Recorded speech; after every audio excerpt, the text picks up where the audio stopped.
Listo, sexta pregunta y última. ¿Qué es mejor para ubicar una entrada? ¿El VWAP, un nivel objetivo o una zona de bajo volumen? También está muy buena esta pregunta. Saludos traders, hoy tenemos un video especial porque tenemos aquí a mi primo, él es estudiante de la academia de 13 Trading y tenemos 6 preguntas que nos hace acerca de la operativa en la parte técnica. Listo, empezamos aquí con las preguntas. Bueno, James, empecemos con la primera pregunta. ¿Cuál sería esa primera pregunta? Listo. Cristian, ¿usted cómo usa el Nasdaq para operar en el SP? Vamos a ver. Primera pregunta, ¿cómo usa el Nasdaq para operar el SP500? Para entender cuál es la correlación que tienen, vamos a ver la siguiente gráfica, que es donde tenemos básicamente las empresas del sector tecnológico dentro del SP500. ¿Cuánto es el peso de estas compañías en el SP500? El 28%. Si hacemos una sumatoria de lo que está acá, esto es aproximadamente el 28% del SP500. ¿Qué quiere decir? Que si estas compañías que usualmente los afectan algunos fundamentales a todas, tienen un movimiento bajista fuerte, van a afectar al 28% del SP500. Entonces aquí les voy a explicar cómo uso esta correlación para poder tener un mejor timing de ejecución, para poder manejar esta correlación y tener mejor lectura en el mercado. Así que partimos de la premisa de que el Nasdaq es más susceptible a estos cambios de las empresas del sector tecnológico, de estas 100 empresas. Si tenemos reportes negativos, pérdidas o fundamentales que afecten directamente a estas 100 empresas, el Nasdaq solo está conformado por un sector, que es el sector de la tecnología. Así que si tenemos noticias que afecten de forma negativa a las acciones de estas empresas, vamos a tener movimientos bastante volátiles. Por eso es que el Nasdaq es mucho más volátil. Entonces tenemos una afectación en las acciones del sector tecnológico y tenemos este movimiento. ¿Cómo se va reflejado en el SP? No se va reflejado en esa misma dimensión, con la misma volatilidad, velocidad. ¿Por qué? Porque solo va a afectar al 28% del SP. ¿Okay? Así que en este caso vamos a tener un 28% mucho más conservador, un movimiento más pequeño, un movimiento más controlado. Hasta ahí creo que vamos bien. Ahora vamos a ver entonces cómo nos puede ayudar el Nasdaq como un spoiler de lo que podría ser el SP500. El Nasdaq, al tener menos liquidez, ojo con esto porque algunas personas dicen que el Nasdaq tiene más liquidez y por eso se mueve más. Ojo con esto, si su mentor le está diciendo eso, le está diciendo mentiras porque no funciona así. En el Nasdaq tenemos menos liquidez, menos participantes en espera. Por ejemplo, en las órdenes aquí buy limit, en espera cuando el precio llegue acá, tenemos, por ejemplo, el orden de magnitud de las órdenes del Nasdaq perfectamente son 20 órdenes, 30 órdenes. Y en el SP versus el SP, por ejemplo, hay movimiento bajista, tenemos acá órdenes buy limit en espera, son 100, 150, 200. Ahí podemos ver que esto tiene más liquidez, es decir, el ES tiene más liquidez que el Nasdaq, partiendo por ahí. ¿Qué quiere decir esto? Que el Nasdaq, al tener menor volatilidad, por ejemplo, tenemos aquí el Nasdaq en un rango, el SP en un rango, es el primero en avisarnos de que hay un cambio en el mercado. Es decir, este es más lento. Esto es una obviedad, ¿cierto? Muchos me van a escribir, no nos estás diciendo nada que no sepamos, ¿cierto? El Nasdaq es más rápido, pero esto es en cuanto al cambio en que se genera el precio, ¿verdad? Aquí el Nasdaq, por ejemplo, tiene un cambio mucho más rápido y el S&P hasta ahora está aquí saliendo. Pero este movimiento brusco del Nasdaq ya me está confirmando, si yo estoy esperando, por ejemplo, una ruptura, que en el SP es muy posible que se vaya a dar. No va a tener esta misma amplitud, lógicamente, esta cantidad de ticks no va a tener la misma. ¿Por qué? Porque solo es un 28%, pero sí nos está confirmando que en cierta proporción está el precio teniendo una reacción debido a esos cambios del sector tecnológico. Vamos a plantear unos ejemplos prácticos para que podamos ver un poco esta correlación. Vamos a ver este ejemplo que no es nada convencional porque no siempre tiene una correlación directa y los movimientos y la estructura es similar, pero voy a explicarles precisamente este ejemplo no convencional para mostrarles yo cómo lo uso. Tenemos aquí en la parte izquierda movimiento del Nasdaq. Estamos haciendo una suposición de que el precio viene cayendo acá. Esto es una distribución en D. El precio va a tender a oscilar arriba y abajo, no tiene una dirección y está llegando, por ejemplo, al mínimo del día previo de la sesión del Nasdaq. Y aquí genera poca aceptación, es decir, no hay una aceptación, por tanto tiende a revertirse el movimiento en sentido alcista. Ahora miremos el escenario en el SP500, en el mini SP500. Tenemos la ruptura del máximo, porque esto puede ocurrir, de que uno esté en el mínimo, otro esté en el máximo, pero es la correlación de los movimientos. El precio me genera aquí esto que es una zona de bajo volumen, y esto hace parte de mi estrategia. Los que me siguen saben de qué les estoy hablando. Mis estudiantes, déjenme aquí un comentario, también van a saber perfectamente de qué les hablo.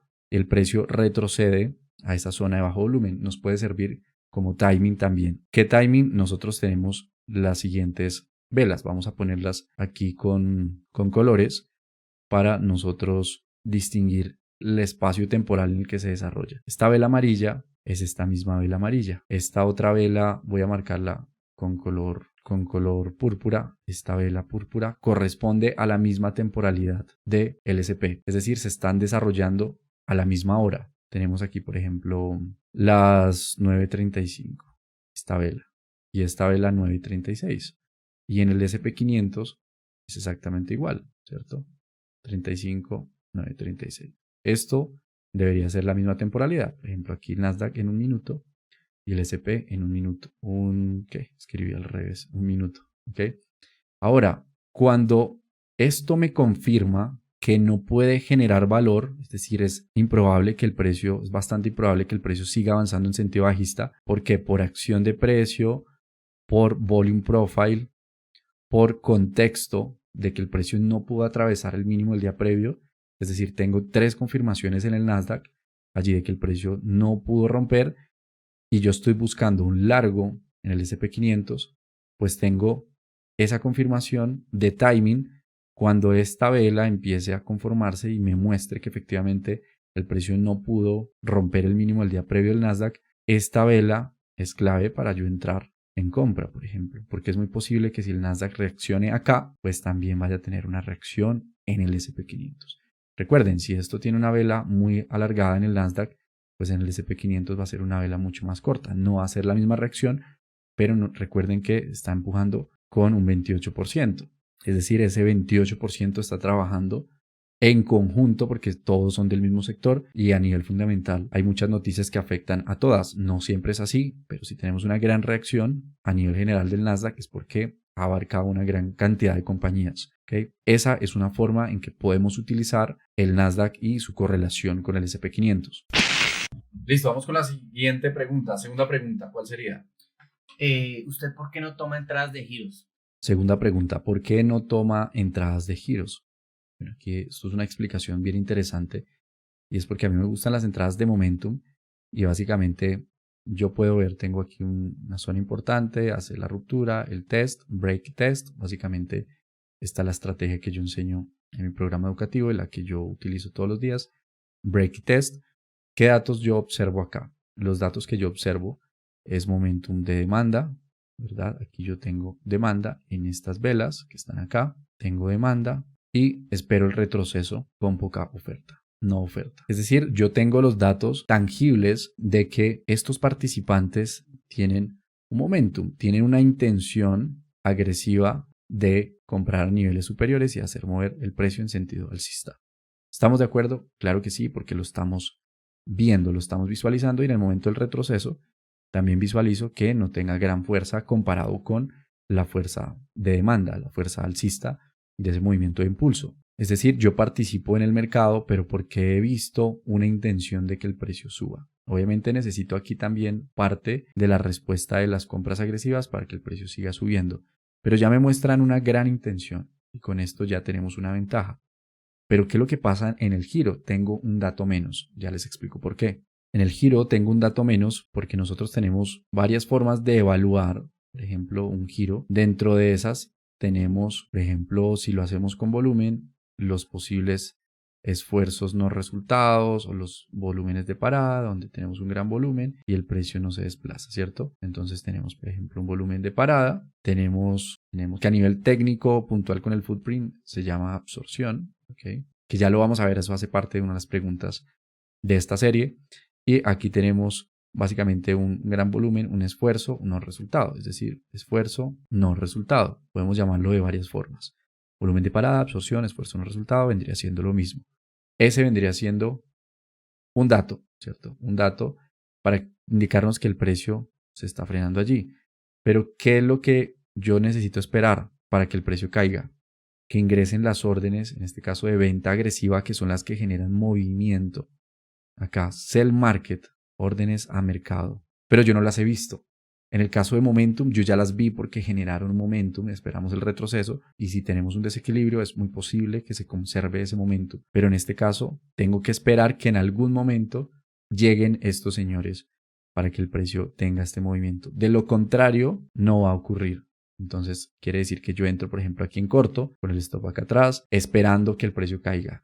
Oscila, oscila, oscila, nada que cae, oscila, oscila, nada. Sencillamente, el precio puede fácilmente continuar porque yo nunca vi esto de forma tangible. Yo esperaba o esperamos que el precio luego tenga una reacción agresiva para irse en sentido opuesto. Básicamente aquí tendríamos un dato menos que en la entrada de momentum. Esa es la razón técnica, a grosso modo, de una forma bastante rápida de por qué no me gusta tomar las entradas de giros. Porque las entradas de momentum me brinda datos tangibles de esa intención y en las entradas de giro tengo un dato menos y es que no puedo visualizar esas órdenes agresivas a mercado. Cristian, pero ¿cómo así que no las ves si aquí puede incrementarse el delta? Sí, claro, tienen toda la razón, pero cuando yo las vea de forma agresiva, estaría entrando aquí y estaría perdiendo la ventaja que es entrar en un buen nivel para tratar de tomar el giro. Entonces, este es un error que se comete comúnmente en nosotros querer hacer esas típicas entradas bonitas de giros sin datos, sin tener parametrizadas las entradas, y lastimosamente conozco muchos traders que les ha tocado renunciar porque han seguido intentando una y otra vez ese tipo de estrategias de querer básicamente vender techos y comprar pisos. Tercera pregunta. Si tengo varios niveles cerca, ¿cuál es el más importante? Ok, o sea, si tenemos, por ejemplo, el máximo y no sé, el initial balance, por ejemplo, ¿cuál tiene más importancia? Y esto va relacionado con el stop loss, supongo, también. Listo, vamos a verlo. Esta es la siguiente pregunta. Si tengo varios niveles cerca, ¿cuál es el más importante? Supongo que hace referencia a los niveles objetivos del precio, es decir, niveles como el hike o el máximo el día previo, el mínimo el día previo. Y si tenemos por aquí, por ejemplo, otro nivel que es el máximo, por ejemplo, de la sesión de la noche, llamado overnight hike. Este, por ejemplo, es el prior hike, prior low o previous hike, prior low, como lo quieran llamar. Tenemos, por ejemplo, una ruptura, un retroceso. ¿Cuál nivel es el más importante? En mi experiencia, en mi opinión personal, los hike, los low de las sesiones anteriores encabezan la lista junto con los área de valor hike y área de valor low. ¿Okay? Esos, para mi opinión personal, son niveles importantes. ¿Por qué son niveles importantes? Porque definen el tipo de día. Este es el máximo del día anterior, mínimo del día anterior, y el precio abre. Este es el open. Por fuera, esto me define un imbalance, un día imbalanceado alcista. ¿Okay? Si abre por debajo, imbalanceado bajista. Es decir, me define a mí unos tipos de participantes o unos posibles tipos de participantes que están interactuando allí. No es el mismo dinero que se mueve acá en un tipo de día con un sesgo imbalanceado alcista o bajista que un día, por ejemplo, me abra dentro. Este es el área de valor del día anterior, que me abra dentro del área de valor. ¿Qué tipos de participantes están aquí? Son más chiquiticos, son participantes más pequeños. Lo mismo el área de valor, cuando el precio esté por arriba o por debajo del área de valor del día anterior, tiende a atraer participantes con más dinero porque nos está diciendo la percepción de valor de ese 70% que está acá ha cambiado en un sesgo alcista o bajista. Entonces, en mi opinión personal, sí hay una jerarquía. Sin embargo, si yo tengo una entrada, por ejemplo, de ruptura y test, yo recomiendo que pues le dejen un espacio de stop loss a el nivel que está aquí más cercano. Entonces, en realidad, sí pienso que hay una jerarquía. Sin embargo, pues hay que dejarle un poco de espacio también si está cerca a otro nivel, porque es muy factible también que lo venga a testear. Pero la importancia mayor en este caso se lo llevaría el máximo del día previo, porque es el que nos marca ese tipo de interacción. Listo, vamos con la cuarta pregunta. ¿Qué es una absorción en el footprint? Cuarta pregunta, ¿qué es una absorción en el footprint? Para entender qué es el footprint, de dónde salen los números del footprint, del order flow, yo les recomiendo que por favor vayan a ver este video.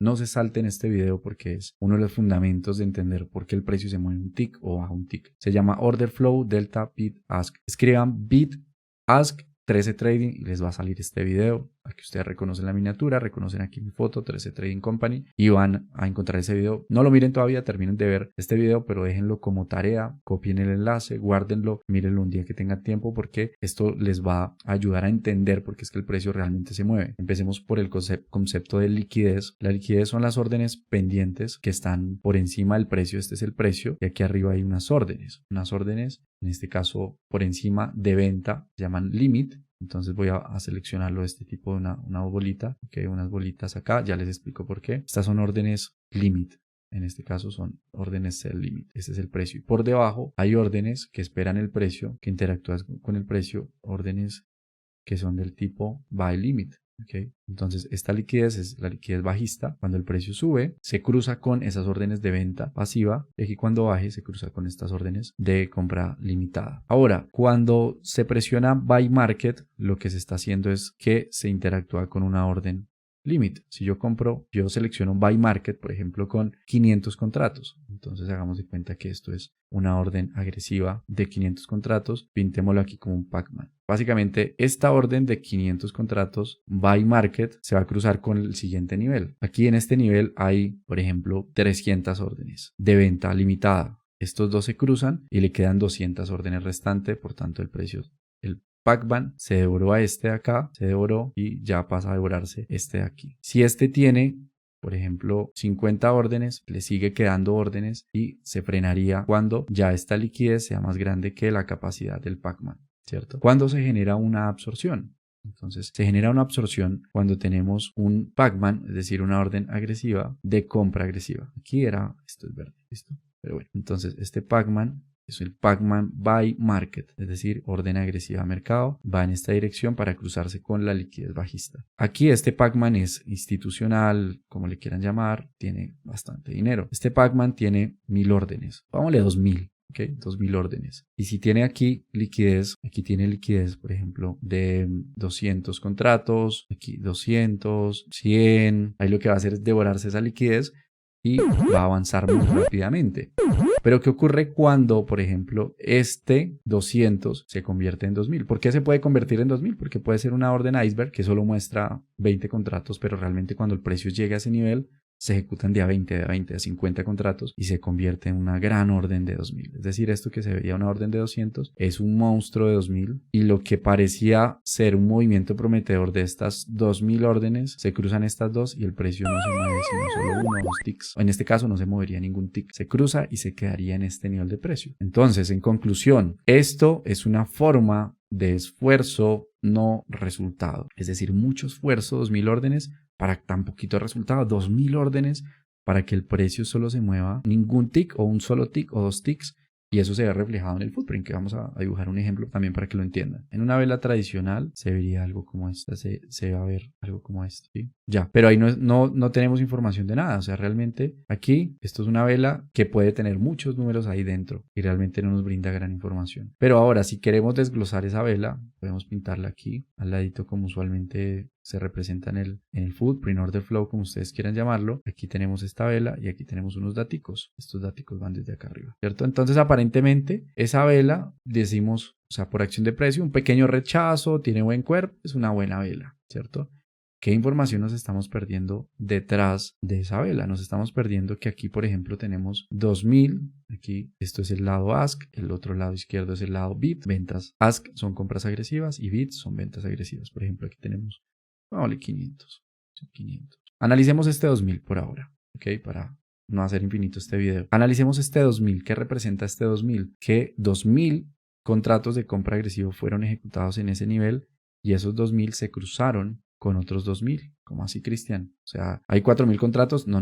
Es decir, hay 2000 contratos, pero cada contrato es una pareja. Es decir, 2000 contratos de compra tienen consigo compra y venta a la vez.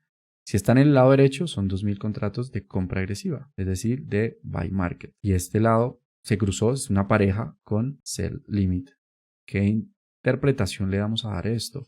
La interpretación básicamente es que estos 2000 contratos quisieron hacer mover el precio muchos ticks, que subiera muchos ticks. Se encontraron con unas órdenes pasivas, con una liquidez, ¿recuerdan las bolitas? La liquidez de 2000 contratos e hizo que absorbieran el precio, es decir, esfuerzo, 2000 contratos, resultado, no se movió nada. O a veces se mueve 1 o 2 ticks. Entonces ahí empezamos a hacer análisis, empezamos a ver que tenemos un nivel importante. Podrían darse diferentes setups como el breakout trading, que es cuando realmente pueden vencer a esa liquidez. Hay muchas formas de interpretar esto, pero básicamente una absorción es que hay mucho volumen y poco movimiento. Listo, siguiente pregunta. ¿Qué es un vacío de liquidez y cómo lo identifico de manera correcta? Vamos con la quinta pregunta. ¿Qué es un vacío de liquidez? Esto es una pregunta que me hace el primo desde el estudio que tenía, por ejemplo, en tema de criptomonedas, que se maneja los conceptos de vacíos de liquidez, del tema si el precio vuelve a retestear la vela, si negocia dentro del rango de la vela anterior. Mejor dicho, aquí tenemos el ejemplo, uno que encontré en internet, y a esto le llaman vacíos de liquidez. Recordemos rápidamente, una vela es alcista. ¿Por qué? Una vela es alcista porque tiene un valor de una apertura, un open, ¿cierto? Tiene un valor de cierre, close, tiene un valor de un máximo, high, tiene un valor de un mínimo. ¿Okay? Eso es una vela, por definición, alcista, ¿cierto? Eso es lo que nos brinda una vela básicamente, la información que nos brinda una vela. Ahora, una vela de tipo bajista vendría siendo que una vela roja vendría siendo porque este es el valor de apertura, cayó, cerró acá, tiene su máximo y su mínimo. ¿Okay? La teoría es básicamente que el precio no reingresa al cuerpo, ya, pongámoslo en palabras sencillas. Eso es lo que usualmente se menciona en Forex, que esto es un vacío de liquidez, pero vamos a hablar de futuros, en términos de futuros, ¿qué vendría siendo un vacío de liquidez? Porque esto en futuros no representa nada, o sea, realmente, pero Forex, pero a nivel técnico no quiere decir realmente gran información. Un vacío de liquidez en futuros vendría siendo cuando pues, tenemos vacío de liquidez, es decir, está Pacman. ¿Recuerdan de nuestro amigo Pacman? Vamos a pintarlo nuevamente. Nuestro amigo Pacman, acá está, el devorador de órdenes, en este caso, ¿de qué tipo? Órdenes sell limit, y él tiene en su boca un gran poder de compra agresiva, ¿cierto? Entonces tenemos aquí liquidez, que son estas bolitas que se llaman liquidez, sell limit, en este ejemplo. Entonces, ¿cuándo hay un vacío de liquidez? Cuando este Pacman se come aquí a estas órdenes y llega un punto en que no hay órdenes. Entonces, ¿qué es lo que hace el precio? Salta al siguiente nivel donde hay órdenes. No hay órdenes, salta, que eso es lo que pasa ante eventos económicos, que todas las personas tienen miedo que les salte sus stop loss, entonces no hay liquidez y el precio salta de un nivel a otro. ¿Okay? No sé si me hice entender. El precio, por ejemplo, alcista, justo aquí hay una noticia súper importante. La liquidez, que son las órdenes sell limit, por ejemplo, acá, desaparecen. Entonces, cuando llegue el precio allí, no hay quien negocie esos precios. Y el precio da un salto al siguiente nivel, da un salto al siguiente nivel hasta encontrar liquidez. Eso sería un vacío de liquidez. Esto. ¿Cómo se ve en el footprint? Con ceros. ¿Okay? Se ven con ceros en el mercado. Dependiendo del sentido en que vaya, pues van a estar de un lado o el otro. Pero eso vendría siendo un vacío de liquidez. Otro concepto paralelo que podría, digamos que mezclarse allí, es el tema de los imbalances. Pero bueno, eso ya es otro tema del footprint, que es cuando se genera un desequilibrio. No son vacíos de liquidez. A veces cuando se saltan stop loss, sí se ven los ceros, porque son ejecuciones muy rápidas y no permiten que ciertas operaciones se ejecuten, entonces nos van a aparecer ceros. Podríamos llamarle también vacío de liquidez, pero hay diferentes tipos, hay por stop loss, hay por fundamentales, algo un poco más extenso de lo que se menciona de que solo es porque el precio no reingresa en el cuerpo de la anterior vela. Listo, sexta pregunta y última. ¿Qué es mejor para ubicar una entrada? ¿El VWAP, un nivel objetivo o una zona de bajo volumen? También está muy buena esta pregunta. ¿Qué es mejor para ubicar la entrada? Es decir, para tomar la entrada como referencia, especialmente en los retrocesos. El VWAP, un nivel objetivo, quiere decir que máximos, mínimos de días anteriores, o zona de bajo volumen. Es una estupenda pregunta porque aquí nosotros vamos a poder entender realmente cuál es la relevancia y la importancia de cada una de ellas. Yo ya les adelanté un poco en una anterior pregunta esto, pero vamos a verlo aquí. Nosotros tenemos, partamos por el VWAP, el precio y el VWAP, marquémoslo en color, aquí en este color, aquí este es el VWAP. El VWAP yo les recomiendo que lo tomen como una referencia de tendencia, Esto es mucho mejor que una media móvil porque está basado en volumen. Así que yo les recomiendo que ustedes se ubiquen en la tendencia actual, en la tendencia, si lo operan a nivel sesional, recomiendo que pongan el VWAP a partir de la apertura americana, 9:30 AM, si ustedes operan esa sesión americana. Esto les da a ustedes una visión de la tendencia. Ahora tenemos, al mismo tiempo, tenemos un nivel objetivo. Entonces, en este caso, marquemos acá, para este ejemplo puntual, el mínimo al día previo. Entonces, el mínimo al día previo. Previous low. Este es el mínimo del día previo o low, como lo quieran llamar, pre o low. Hay muchas formas de llamarlo y tenemos una zona de bajo volumen. Tenemos esta subasta y tenemos esta zona de bajo volumen. Esto de aquí, este huequito es un low volume area o zona de bajo volumen. ¿Cuál sería mejor? Yo prefiero tener la suma de dos y esto es algo que he aprendido con el tiempo, con los años, y es a mí me gusta tener al menos dos, me da muchísima más seguridad en mis entradas y es tener en este caso el low volume area más un nivel objetivo. Pongámosle aquí nivel objetivo porque este ejemplo es con el mínimo al día previo, pero nivel objetivo. Estos dos a mí me dan una gran confiabilidad porque me explica lo siguiente. Esta es la explicación. Ya les hablo del VWAP porque también tiene algo importante allí, pero les quiero explicar la razón fundamental por la cual me gusta que tengan estas dos cosas. La razón fundamental por la que me gusta tener esas dos referencias es porque si yo tengo, por ejemplo, el mínimo del día previo, pongamos este mismo ejemplo, y yo tengo en el perfil de volumen, el azulito acá, tengo en el perfil de volumen una zona de bajo volumen. Esa zona de bajo volumen me está indicando algo. Esa zona de bajo volumen tiene una interpretación. ¿Qué interpretación tiene esa zona de bajo volumen? La interpretación de esta low volume area es que el precio aumentó la velocidad de sus transacciones y dentro de ella hubo una diferencia en la subasta. Si el precio cayó, pues vamos a tener posiblemente aquí un incremento de ciertas métricas, tanto en el volumen como en el delta. Aquí vamos a tener un mayor delta negativo en este caso, un delta negativo mayor, un desequilibrio o un imbalance allí en estas velas. Por tanto, el precio por eso genera una aceleración. Usualmente nos va a dejar una vela de cuerpo completo, una aceleración de este tipo y me confirma que el nivel fue relevante para el mercado, me lo confirma con métricas, me lo confirma con estos números de delta. Por ejemplo, si tengo aquí el histograma de volumen, boom, me va a hacer un pico acá y esto me está confirmando que hay mayor volumen, acá una mayor interacción, un mayor interés por romper ese nivel. ¿Cómo se traduce eso a nivel visual? Con el perfil de volumen se traduce con una zona de bajo volumen y me está confirmando, están convergiendo los dos. No siempre ocurre, pero cuando ocurre es maravilloso porque me está indicando el nivel de interacción y me está confirmando que hubo una aceleración y hubo un desequilibrio allí. Entonces, en mi caso, yo prefiero, si tengo como mínimo el low volume area, como mínimo. Entonces, ya les voy a arrojar como la jerarquía. La jerarquía, básicamente, vendría siendo, para ubicar la zona de entrada o el stop loss, vendría siendo el low volume area. Es decir, si tiene un low volume area, yo puedo plantear una hipótesis. Seguido, puedo tener el nivel objetivo. Vamos aquí, nivel objetivo. Podríamos tener aquí, por ejemplo, el VWAP, ¿okay? Y ahí podemos tener pues mucho más, pero estos son los que usualmente se presentan. Es decir, en esta jerarquía quiere decir que si sumo los tres, pues voy a desarrollar una hipótesis muy poderosa. Si tengo el primero, está bien. Si tengo el primero y el segundo, está bien. Yo usualmente no lo hago solo por los niveles. Siempre me gusta tener el low volume area.